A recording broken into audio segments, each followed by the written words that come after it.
So I've made a mock of Doctor Strange's Sanctum Sanctorum, and it's packed full of Easter eggs, fun details, and a lot of different storytelling as well.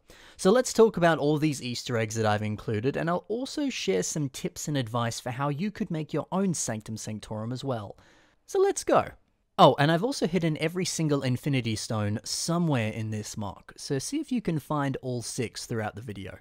So this mock is inspired by a few different things, but it is inherently my own version of the Sanctum Sanctorum. It's not really a direct copy of anything in particular. But that being said, there is some obvious inspiration being taken from the Marvel Cinematic Universe's version of the Sanctum Sanctorum.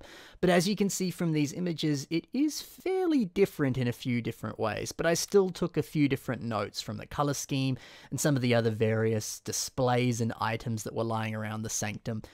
So I made sure to take a few different notes here and there. I also took some ideas and visuals from the Marvel comics as well. The Sanctum can be described as a place where pretty much anything you touch could either kill you, teleport you, curse you, possess you by a devil, whatever. So I like the idea of including a few little demons and other kind of magical objects lying around that could hold untold power, be cursed, or do all sorts of crazy different things. There's always something weird and wonderful inside the Sanctum, and I made sure to put that sort of stuff all throughout this mock. One such example of that is I included all of the Oni masks from Ninjago. All 3 of them are scattered throughout the mock here. So maybe they exist in the Marvel universe as well, or maybe there's some sort of crazy multiverse shenanigans going on here. But they also just kind of look like some sort of magical item, so it's fitting even if they're not specifically the actual Oni masks from Ninjago. So with this in mind, I always did my best to have a story behind the items that were placed in this mock. Why are they here? How are they placed? So when I put them in the mock, I always imagined how Doctor Strange might have used them. He's a busy guy, and he's often helping other superheroes and fighting off monsters and other multiversal bad guys, so it makes sense that he'd be very likely to have a lot of things lying around the house, because he simply just doesn't have time to clean it up. It makes sense that things might be a bit of a mess. Maybe he's frantically looking for some sort of totem or spell that could defeat Mephisto, and he needs to just rush off to fight someone and just didn't want to clean things up. So everything was deliberately replaced to reflect Doctor Strange as a character and tell a bit of a story about what he's been up to, what his life is like. So if you're planning on adding some fun accessories to make your own Sanctum Sanctorum or any other kind of mock, maybe that's something you could consider. What sort of story do you want to tell? What sort of story has already happened?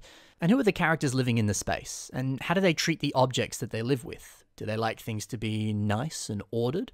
Or are they a little bit more chaotic and things are just sort of lying around all over the place? That's up to you to decide. Anyway, let's start breaking down all the fun little Easter eggs all throughout this mock. I included some Lord of the Rings paintings that came from various different Lord of the Rings sets. Now, of course, these depict various wizards, so maybe they're friends of Doctor Strange.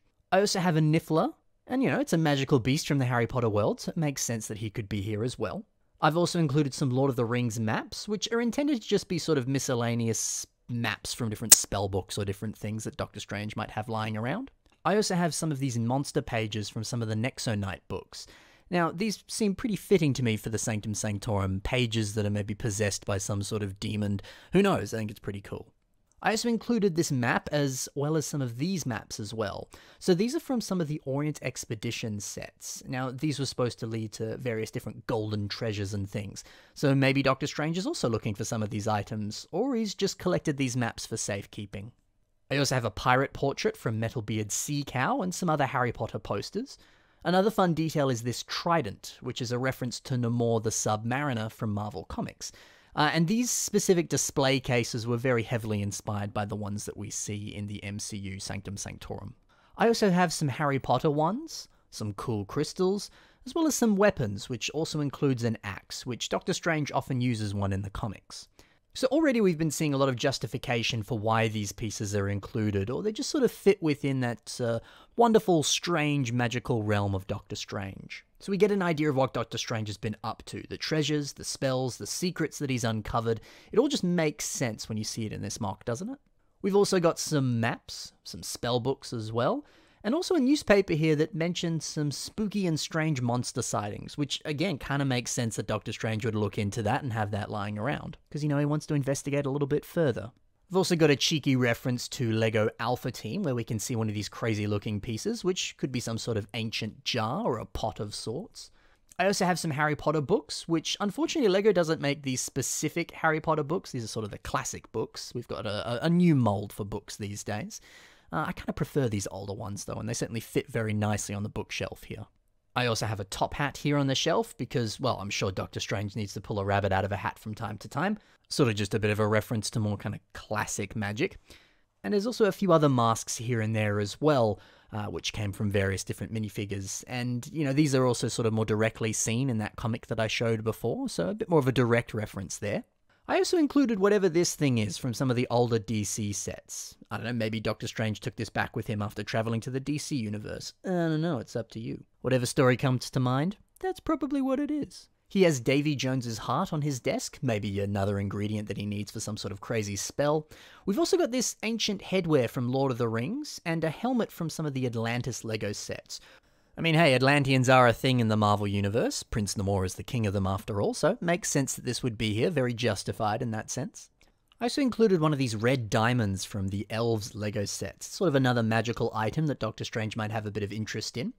And then under the table there's a hand, which is a bit of a reference to Thing from the Addams Family. And there's also this cute little purple plant monster little dude here, which is sort of kind of a reference to Audrey 2 from the Little Shop of Horrors. Lots of crazy stuff in the Sanctum Sanctorum, that's for sure.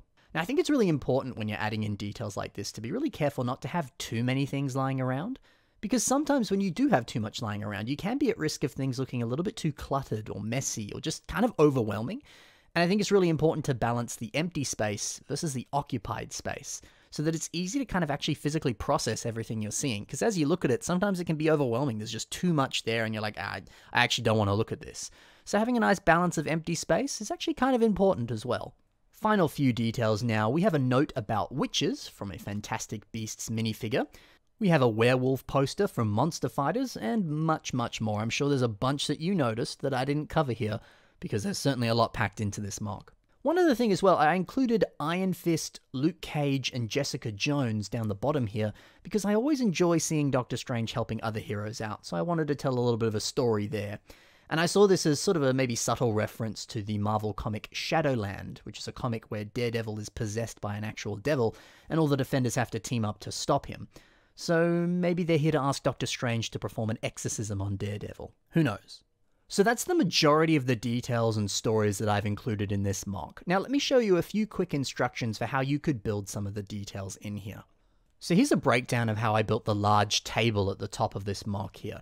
I used some headlight bricks to create a sort of structure that has studs on all four sides, and then it was pretty easy to connect everything together on all four sides. And then you get a nice looking table here, and you just sort of fill in some of these gaps here on the top with some of these different accessories, and it looks perfect. The bookshelves use these minifigure legs to make them look kind of nice and ornate, but I also included some of these dots quarter tiles, and they help to continue that look. Also, every detail of this MOC in some fashion is locked down on some kind of stud or jumper plate, and I really recommend you do this. You can see how I've done it here on this bookshelf. I find whenever you move MOCs around that aren't actually locked down like that, it's kind of a pain to have to pick everything back up, and if you accidentally bump the table and it all falls over, it's just a pain. So if you're adding in accessories or minifigures or whatever, be sure to put them down on a stud or two just to make sure they're locked in place and they're not going to fall over. So hopefully you enjoyed seeing all the different Easter eggs and details that I've packed into this MOC here. And yeah, I included a lot of different pieces from a wide variety of different LEGO themes, whether that was Alpha Team, Harry Potter, Ninjago, Adventurers, all sorts of different stuff. So I highly recommend that you take a look at all the different pieces from all the different LEGO themes, because there's all sorts of cool little stuff inside them that would work well for your Marvel MOCs there. And hey, did you spot all 6 of the Infinity Stones? If you did, let me know in the comments below. Thanks for watching, guys. I'll see you in the next MOC review. Thanks for watching.